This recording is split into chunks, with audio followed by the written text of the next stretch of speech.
जय जय सद्गुरु ब्रह्मराज की जय।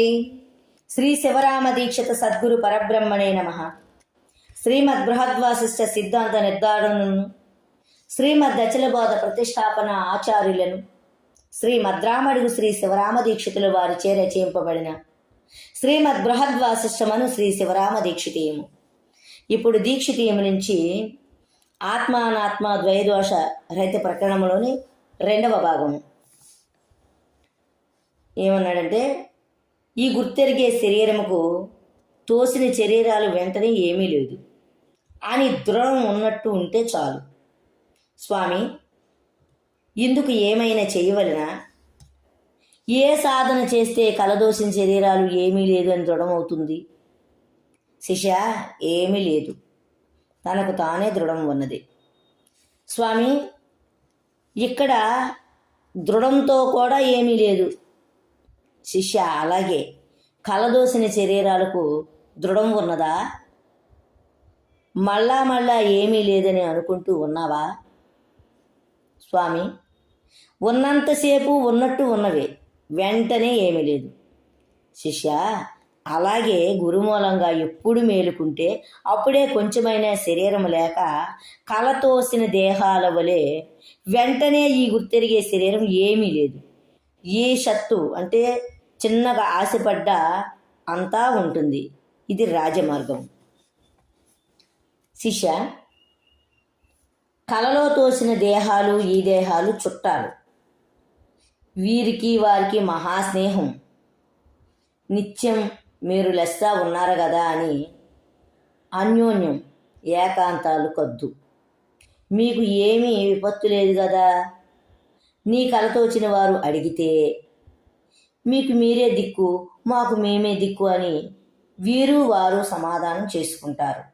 కానీ మనం చేసిన పుస్తకాలు చూస్తారు కదా, చూస్తారు కానీ మనలోనే పోటీలు ఉన్నవి. అదేం వీరు వారు సమానమే అని గులగుల పుట్టింది. ఇక ఎలాగూ అన్నా మనకు మూలం ఏమీ లేదు అని పుట్టింది.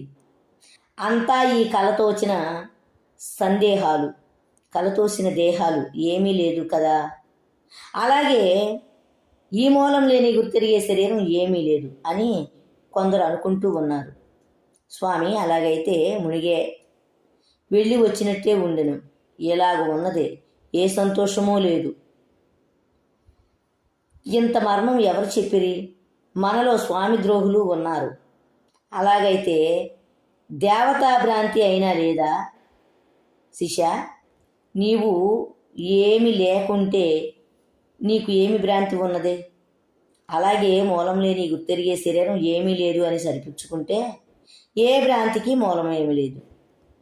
అలాగైతే మన పని కూకుడు వేళ్లతో ఊడిపాయ. ఎప్పటికీ అలాగే ఉన్నది. ఎంతైనా ఈ శరీరంలో గ్రహించిన కదలక మనమంతా ఉందుము. దర్వాజా తగలబెడితే ఏకబాటాయ. ఎవరి తరము? మొదలు కొనాలేని బట్టబయలు 1000 మార్లు ఉపదేశం చెప్పేది. కలదోసిన శరీరాలు వెంటనే ఎలాగూ ఏమీ లేదో అలాగే ఈ మూలం లేని గుర్తెరిగే శరీరం ఏమీ లేదు అని తాత్పర్యమైతే ఎప్పటి పరిపూర్ణం తనకు తానే స్వతసిద్ధమై ఉన్నది. స్వామి, మనకు చాటేది? మొదలు సత్యం కాకుండా ఎంత మీద ఉపద్రవమే. మాకు చాడులు చెప్పినట్టు రాను, వెంటనే ఏమీ లేదు. మిమ్మల్ని చూచేవాండ్లకు మీ జాడ కనుక్కొనిది. మీరు జాగ్రత్త చేత ఉండరాదు. అంటే మీరు అజాగ్రత్త చేత ఉండరాదా? జాగ్రత్త చేత ఉండరాదా? శిష్య, మీకు మీరే దిక్కు, మాకు మేమే దిక్కు. వెనక ఏమీ లేదు, ముందర ఏమీ లేదు. మొగుడు లేని ముత్తైదువతనం, ఎంతకని అవతరం. కానీ ఎలాగైతే అలాగూ మన స్వభావమే ఏమీ లేదు. మనము దేని యందు ఉన్నామో అదే లేకపోదు కదా. సర్వకాలం ఒక్క తీరే. ఈ శరీరాన్ని ఎంత నమ్మినా ఏమీ లేదు. శీఘ్రంగా ఈ బట్టబయలు ఉన్నదని నమ్మి మూలం లేని గుర్తెరిగే శరీరం ఏమీ లేదని తాత్పర్యం చేసుకోవలను. ఈ గుర్తెరిగే శరీరం చేత లేదు లేదు అంటే ఈ శరీరమే అవుతుంది. కలతోచిన శరీరం కొంత ఉన్నదా? ఏమీ లేదు. ఆ శరీరాలు ఏమైనా అనుకొనిచున్నవా? ఏమీ లేదు. ఏమనుకుంటావి? అలాగూ మూలం లేని గుర్తెరిగే శరీరాన్ని తాత్పర్యం చేసుకుంటే పరిపూర్ణము తనకు తానే స్వతసిద్ధమై చలించక ఉన్నది. విచారం చేతనే గాని సాధన చేత సాధ్యం కాదు, శ్రమ మాత్రమే. స్వామి, అలాగైతే ఎందుకు శ్రమపడ్డం? శిష్య, పుట్టని చావన బట్టబయలు తనకు తానే స్వతసిద్ధమై చలించక ఉన్నది కదా. స్వామి, ఈ బట్టబయలు శాశ్వతంగా ఉండనే ఉన్నది. మరి అలాగైతే ఏమి అంటే మూలం లేని గుర్తెరిగే శరీరం అగాంతకం. కలతోచినట్టు దేహం తోస్తూ ఉన్నది. ఇందుకు యుక్తి, కలతోచిన దేహాలు వెంటనే ఏమీ లేదు. ఈ రెండు దేహాలు అగాంతకాలే. కలతోచిన దేహాలు ఏ దేహాలు ఒక్కటే, రెంటికి మూలం ఏమీ లేదు అని తాత్పర్యం అయితే సరి, అంటే అర్థమైతే సరి. ఈ రెంటికి మూలం ఏమీ లేదు.